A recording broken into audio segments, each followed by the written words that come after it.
तो गाइस आज की इस वीडियो में हम पढ़ने वाले हैं रेगुलेशन ऑफ किडनी फंक्शंस के बारे में। एक बहुत ही इजी सा गोइंग टॉपिक है और बेसिकली इसमें आपको तीन चीज़ें याद रखनी है, यानी तीन चीज़ों से हमारा रेगुलेशन होती है। किसकी? किडनी की। तीन चीज़ों से होती है। पहला जो चीज़ आती है वो क्या होती है? वो आती है आपके हाइपोथैलेमस। दूसरा आता है आपका राज सिस्टम और तीसरा क्या आता है? तीसरा आपका आता है वो ANF से। तो पहला क्या आता है? पहला आता है बाय हाइपोथैलेमस। ठीक है, बाय क्या? हाइपोथैलेमस। ठीक है। दूसरा क्या होता है? दूसरा आता है मेरे पे राज सिस्टम। ये बहुत इंपॉर्टेंट है। राज सिस्टम तो बहुत ज़्यादा इंपॉर्टेंट है। और तीसरा सिस्टम क्या आता है? तीसरा सिस्टम आता है आपका ANF सिस्टम। ANF बोलते हैं इसको। क्या इसकी फुल फॉर्म क्या होती है? इसकी फुल फॉर्म होती है एट्रियल नाट्रियूरेटिक फैक्टर। ठीक है, इसकी फुल फॉर्म होती है एट्रियल नाट्रियूरेटिक फैक्टर। ठीक है, तो अब देखो सिंपल सी बात है। सबसे पहले हम हाइपोथैलेमस का पढ़ेंगे, फिर हम राज सिस्टम करेंगे, फिर हम ANF का पढ़ेंगे। ठीक है, तो सबसे पहले हम किसका पढ़ते हैं? सबसे पहले हम पढ़ते हैं हाइपोथैलेमस से। कि हाइपोथैलेमस से कैसे होता है? नंबर 1 हेडिंग डाल दो, हाइपोथैलेमस। देखो हाइपोथैलेमस का बहुत ही सिंपल है, इसमें कोई दिक्कत कोई कन्फ्यूजन कुछ नहीं आती। अब जैसे लेट्स से सपोज करो कि मेरे पास, अब जैसे सपोज करो कि यहाँ पर ना ये मैंने क्या बना दिया, ये मैंने एक हाइपोथैलेमस का रफ सा डायग्राम बना देते हैं। ठीक है, ऐसा बना दिया इस हाइपोथैलेमस को। ऐसा ही होता है कुछ। ये मैंने लिख दिया यहाँ पर। इस पर क्या है? ये हाइपोथैलेमस है। ठीक है, अब मान लो कि अगर आपका GFR क्या होता है? Glomerular filtration rate. तो मान लो अगर आपका GFR का जो वैल्यू है ना वो कम हो रखा है। ठीक है, इसके साथ साथ मान लो कि आपका जो ब्लड प्रेशर है, या फिर इसके साथ इसको अगेंस्ट क्या बोल सकते हैं? ब्लड प्रेशर कम हो रखा है। ठीक है, या फिर इसको हम और क्या बोल सकते हैं? या फिर हम बोल सकते हैं कि आपकी जो ब्लड की वॉल्यूम है ना वो कम हो रखी है। यानी कि इसको हम और क्या बोल सकते हैं? इसको हम बोल सकते हैं कि आपका जो यूरिन का वॉल्यूम है वो क्या हो रखा होगा? बढ़ रखा होगा। ठीक है, और या फिर हम बोल सकते हैं कि जो ब्लड की ऑस्मोलैरिटी है ना, ब्लड की जो क्या है? ऑस्मोलैरिटी है, वो बढ़ चुकी होगी। ब्लड की ऑस्मोलैरिटी कितनी होगी? 300 मिली ऑस्मो पर लीटर से बढ़ चुकी होगी। तो अगर मान लो इनमें से कोई सी भी कंडीशन राइज होती है, इनमें से कोई सी भी कंडीशन राइज होती है, तो ये हाइपोथैलेमस पे क्या भेजेंगे? एक सिग्नल भेजेंगे। ठीक है, अब हाइपोथैलेमस क्या करता है? हाइपोथैलेमस एक हार्मोन निकालेगा। ठीक है, उस हार्मोन को हम देख लेते हैं। तो हाइपोथैलेमस ने हार्मोन निकाला। उस हार्मोन का नाम क्या है? उस हार्मोन का नाम होता है ADH। ठीक है, उस हार्मोन का नाम क्या होता है? ADH। ADH का सिंपल सा नाम होता है, ADH का जो नाम होता है वो होता है, ये होता है आपका एंटी डायूरेटिक हार्मोन।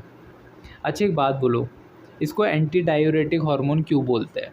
इसका जो रीज़न है, इसको एंटी डायूरेटिक हार्मोन क्यों बोलते हैं, इसका रीज़न आपको हाइपोथैलेमस के मैकेनिज्म के जब मैं लास्ट में बताऊंगा ना आपको क्या करता है, उससे आपको क्लियर हो जाएगा। तो ADH क्या करेगा ना?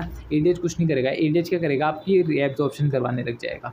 क्या करवाने लग जाएगा? रीएब्जॉर्प्शन करवाने लग जाएगा। कहाँ से करवाने लग जाएगा रीएब्जॉर्प्शन?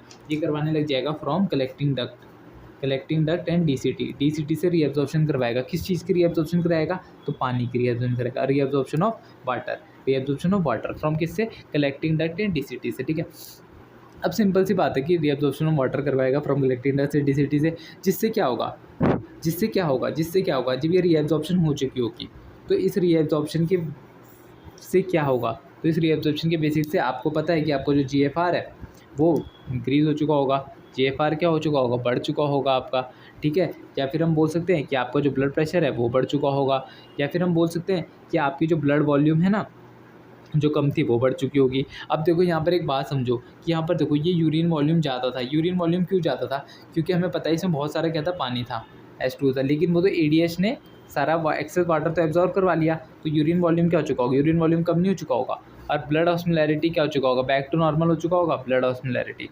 ठीक है, तो इस मैकेनिज़्म ने क्या किया? इस मैकेनिज़्म ने आपको बचा लिया। किस चीज़ से बचाया? कि आपका GFR बहुत कम था, ब्लड प्रेशर कम था, ब्लड वॉल्यूम कम था।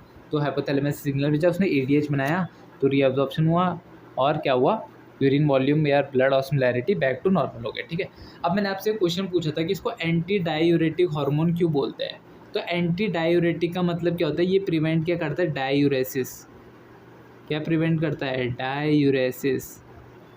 मतलब डायूरेसिस का क्या मतलब होता है? अब देखो यहाँ पर यूरिन का वॉल्यूम कितना ज़्यादा था, तो इसने यूरिन का वॉल्यूम क्या कर दिया? बैक टू नॉर्मल नहीं कर दिया।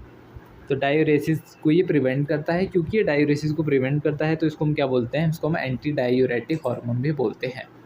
ठीक है, इतना क्लियर हो गया। तो हाइपोथैलेमस एक बहुत ही इजी मैकेनिज्म था, ठीक है। अब इसके बाद हम जो बात करेंगे, आप इसको चाहे तो स्क्रीनशॉट ले लीजिए या इसको नोटबुक में लिख दीजिए।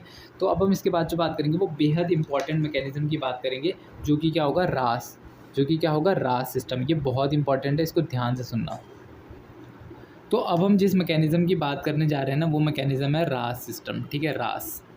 तो इस सिस्टम को समझने से पहले आपको एक बात समझनी होगी कि ये सिस्टम कब एक्टिवेट होगा। तो ये सिस्टम भी तभी एक्टिवेट होगा जब आपका क्या होता है, हाइपोथैलेमस एक्टिवेट हो रहा। तो याद है ना, हाइपोथैलेमस कब कब एक्टिव हो रहा था, क्या, जब जीएफआर क्या हो रहा था, कम हो रहा था, ब्लड वॉल्यूम क्या हो रही थी, कम हो रही थी, या ब्लड प्रेशर क्या हो रहा था, कम हो रहा था, या फिर मैं बोल सकता था कि यूरिन की जो वॉल्यूम है ना वो इंक्रीज़ हो रही थी। यूरिन की वॉल्यूम क्या हो रही थी, इंक्रीज़ हो रही थी। उसके साथ साथ मैं ये भी तो बोल सकता था कि ब्लड ऑस्मोलैरिटी क्या हो गई थी, कम हो गई थी, सॉरी ब्लड ऑस्मोलैरिटी बढ़ गई थी, कितने से 300 मिली ऑस्मोलीटर से, है ना। ये सब चीज़ें हो गई, ठीक है। अब मान लो अगर ये सब चीज़ें हो गई तो ये अब क्या करेंगी, अभी हमने पीछे देखा, या तो ये किसको करेंगी, या तो हाइपोथैलेमस पे एक्टिव करेंगी, ठीक है। तो एक और मैकेनिज़्म होता है बेसिकली यहाँ पर, जो मैकेनिज़्म क्या होता है कि ये सब क्या करती है, ये स्टिमुलेट करने लग जाएंगी, क्या करने लग जाएंगी, ये स्टिमुलेट करने लग जाएंगे। तो ये स्टिमुलेट करने लग गए, स्टिमुलेट करने लग जाएंगे, स्टिमुलेट किस चीज़ को, किसको स्टिमुलेट करेंगे, एक सेल होते हैं उनका नाम होता है जक्स्ट्राग्लोमेरुलर सेल, इनको हम जेजी सेल भी बुलाते हैं शॉर्ट फॉर्म में, क्या बुलाते हैं, जेजी सेल। तो जेजी सेल्स को एक्टिवेट करेगी, कहाँ के सेल्स होते हैं, किडनी के सेल्स होते हैं। जेजी सेल कहाँ के सेल होते हैं, किडनी के। तो जब ये किडनी के सेल्स होते हैं तो इसको स्टिमुलेट करने लग जाएगी। अब ये जेजी सेल ऑफ किडनी को स्टिमुलेट करेगी तो ये एक हार्मोन निकालेगा। उस हार्मोन का क्या नाम होता है, उस हार्मोन का नाम होता है रेनिन। याद रखना, इसमें एक ना सिंगल एन आता है। अगर आपने डाइजेशन चैप्टर पढ़ा होगा तो वहाँ पर भी एक रेनिन निकलता है, उसमें डबल एन आता है, ठीक है। तो याद रखना, यहाँ पे जो हार्मोन निकल रहा है वहाँ पर क्या सिंगल एन आ रहा है। देखो वहाँ पर जो हार्मोन निकल रहा है डबल एन, आप बोलोगे इसमें भी आ रहा है, नहीं उसमें ना ऐसा आता है डबल एन, RENNIN ऐसा आता है उसमें, ठीक है। ये आपका आता है डाइजेशन वाले में, ठीक है, डाइजेशन वाले में आता है ये। बट अब डाइजेशन क्योंकि नीट के सिलेबस से हट चुका है तो उसको याद मत रखो, पर फिर भी याद रखो कि अगर RENNIN होगा तो वो डाइजेशन वाला है, ठीक है। तो यहाँ पर तो हमने किडनी का बात करें तो किडनी से क्या निकला, रेनिन निकला, ठीक है। अब रेनिन निकला भी, रेनिन करेगा क्या, ये रेनिन कुछ नहीं करेगा। यहाँ पर क्या होगा ना, एक लीवर होता है, लीवर, लेट से अपना लीवर है, ठीक है। अब लीवर क्या करेगा, लीवर क्या करेगा, रिलीज़ करेगा, क्या रिलीज़ करेगा, लीवर। तो लीवर क्या करेगा, रिलीज़ करेगा, क्या रिलीज़ करेगा, एंजियोटेंसिनोजन। क्या रिलीज़ करा इसने, एंजियोटेंसिनोजन को। इसने कहाँ रिलीज़ करा, ये ब्लड में रिलीज़ कर देता है इसको, रिलीज इन ब्लड। अब ये क्या होता है, ये एक ना इनएक्टिव हार्मोन होता है, इनएक्टिव होता है, ठीक है। अब क्या होता है, रेनिन इस इनएक्टिव हार्मोन पे एक्ट करता है और क्या बना देता है, वो बना देता है एंजियोटेंसिनोजन 1। क्या बना देगा वो बना देगा एंजियोटेंसिनोजन 1, ठीक है, ठीक है। अब क्या होता है ना, ये एंजियोटेंसिन ये सिर्फ बनाता है एंजियोटेंसिन 1। अब ये जो एंजियोटेंसिन 1 है ना, ये कन्वर्ट होगा किसमें, अब यहाँ पर ना एक एंजाइम होता है, एंजाइम, उस एंजाइम का नाम होता है ACE, एस, यानी इक्का, वो वाला एस नहीं, ताश वाला, ये वाला एस होता है एंजियोटेंसिन कन्वर्टिंग एंजाइम,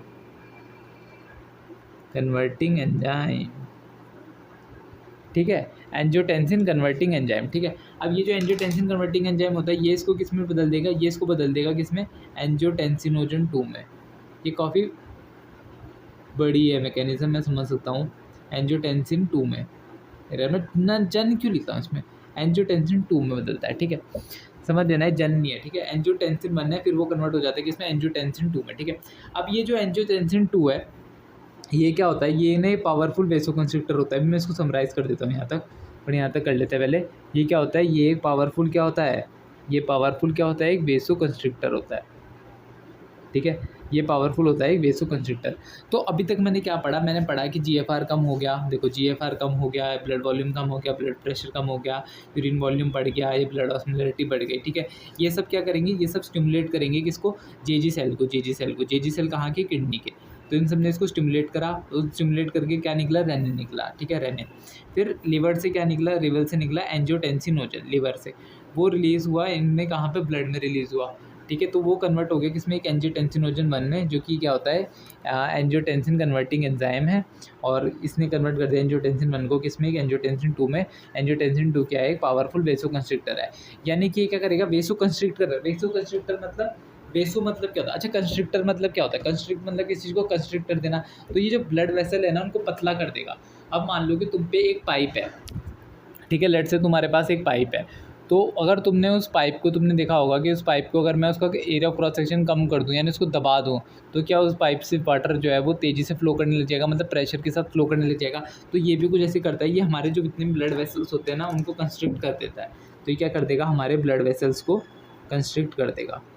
तो क्योंकि हमारे ब्लड वेसल कंस्ट्रिक्ट हो चुके हैं, तो हमारा ब्लड प्रेशर नहीं बढ़ जाएगा, ऑटोमेटिकली बढ़ जाएगा, ठीक है। और क्या होता है ना, ये एंजियोटेंसिन 2 ये एक्ट करता है, ये क्या करता है, ये एक्ट करता है। ये एक्ट काम पे करता है, देखो यहाँ पे दिखाता हूँ मैं तुम्हें। मान लो ये अपना एंजियोटेंसिनोजन एंजियोटेंसिन 2 है, ठीक है। तो ये क्या होगा ना, ये स्टिमुलेट करेगा, स्टिमुलेट करेगा किस पे, ये स्टिमुलेट करेगा एड्रिनल ग्लैंड पे, एड्रिनल ग्लैंड पे, ठीक है।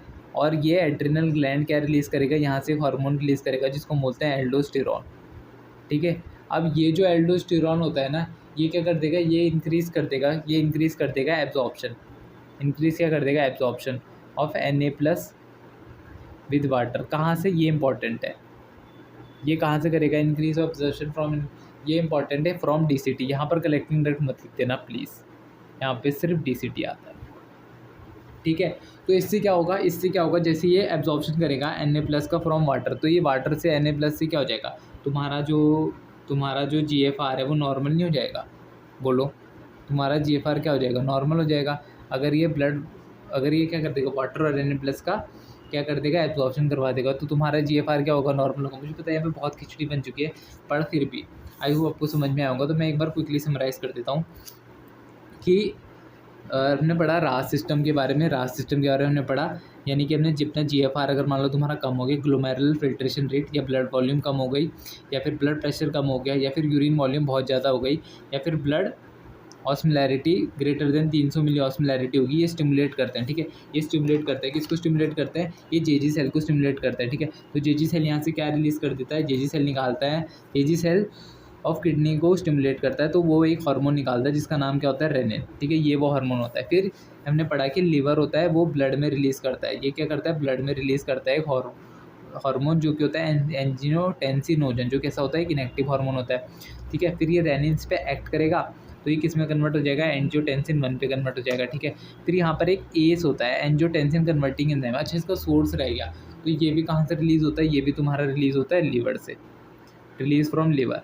तो ये जो सोर्स है ना, ये भी रिलीज़ हो रहा है लीवर से। सोर्स मतलब एंजियोटेंसिनोजन कन्वर्टिंग एंजाइम, एंजियोटेंसिनोजन 1 से एंजियोटेंसिनोजन को 2 को बनाने में जो एंजाइम हो रहा है, उसका सोर्स क्या है, लीवर है, ठीक है। तो उससे एंजियोटेंसिन 2 में बन जाता है। फिर एंजियोटेंसिन 2 क्या होता है, एक पावरफुल वेसोकंस्ट्रिक्टर होता है। फिर ये जो पावरफुल वेसोकंस्ट्रिक्टर, ये तुम्हारे ब्लड वेसल को कंस्ट्रिक्ट कर देगा। जैसे ब्लड वेसल कंस्ट्रिक्ट हुई, जैसे ही ब्लड वेसल तुम्हारी कंस्ट्रिक्ट हुई, तो तुम्हारा ब्लड प्रेशर बढ़ जाएगा, और ब्लड प्रेशर बढ़ गया तो देखो ब्लड प्रेशर यहाँ पे कम था, तो ये तो नॉर्मल हो गया, देखो ब्लड प्रेशर क्या हो गया, नॉर्मल हो गया, ठीक है। अब यहाँ से GFR और ब्लड वॉल्यूम इनको देखना है। तो इसके बाद ही क्या करता है, इसके बाद ये यहाँ पे था एंजियोटेंसिनोजन 2, ये किसको स्टिमुलेट कर देगा, ये स्टिमुलेट कर देगा एड्रिनल ग्लैंड को। फिर एड्रिनल ग्लैंड पे स्टिमुलेट करेगा तो क्या रिलीज़ करेगा, हार्मोन जिसका नाम है एल्डोस्टेरॉन। वो एल्डोस्टेरॉन क्या करवाएगा, वो करवाएगा इंक्रीज एब्जॉर्प्शन करवाएगा, कहाँ की, Na+ की विद वाटर। फॉर्म कहाँ से याद रखना है, सिर्फ DCT से। और इससे क्या होगा, तुम्हारा GFR क्या हो जाएगा, बैक टू नॉर्मल हो जाएगा, ठीक है। तो अब हम बात करते हैं कि आखिर हम इसको इसको हम रास सिस्टम बोलते ही क्यों हैं। तो इसको हम पूरा लिख देते हैं, इसका पूरा नाम लिख दें एक बार। देखो इसको रास सिस्टम क्यों बोलते हैं, मैं बताता हूँ। रास, देखो एस क्या है, एस का मतलब तो सिस्टम है, पहले ही समझो, ठीक है। एस का मतलब क्या है, सिस्टम है। अच्छा, आर का मतलब तुम बताओ खुद क्या है। यहाँ पर तुम्हें आर जैसे क्या दिख रहा है, रेनिन दिख रहा है, रेनिन रेनिन रेनिन आर से होता है, तो रेनिन का आर ले लिया यहाँ पर, रेनिन, ठीक है। ए से क्या होता है, ए से ये होता है एंजियोटेंसिन, ठीक है। और दूसरे वाले ए से क्या होगा, दूसरे वाले ए से होता है एल्डोस्टेरॉन। तो तुम देख सकते हो यहाँ पर 3 हार्मोन निकले थे, एक रेनिन निकला था, एक क्या निकला था, एंजियोटेंसिनोजन निकला था, और एक क्या निकला था, ये एल्डोस्टेरॉन, और एक एस हमने जानबूझ के लगाया सिस्टम के लिए, क्योंकि इन तीनों क्या मिल रहा है, सिस्टम, तो इसलिए हम इसको क्या बोल देते हैं, एक रास सिस्टम बोल देते हैं। ठीक है, अब अगर मैं तुम्हें ANF बताऊँ तो ANF में ये याद रखना बस कि ANF जो सिस्टम होता है उसमें ये याद रखना कि रास हो चाहे तुम्हारा हाइपोथैलेमस वाला सिस्टम हो, वो दोनों ही क्या तुम्हारे ब्लड प्रेशर को बढ़ा नहीं रहे हैं।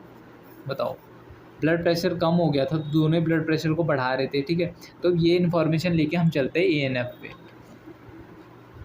अब देखो, जो ये ANF वाला सिस्टम होता है ना, ये तो बहुत ही ईजी सिस्टम होता है, मतलब इसमें तो कुछ करना ही नहीं पड़ेगा तुम्हें। देखो क्या होता है ना कि मान लो चाहे तुम्हारा रास हो, ठीक है, चाहे वो तुम्हारा हाइपोथैलेमस वाला हो, ठीक है, ये दोनों ही सिस्टम, ये दोनों ही क्या कर रहे थे, ये तुम्हारे ब्लड प्रेशर को बढ़ा रहे थे।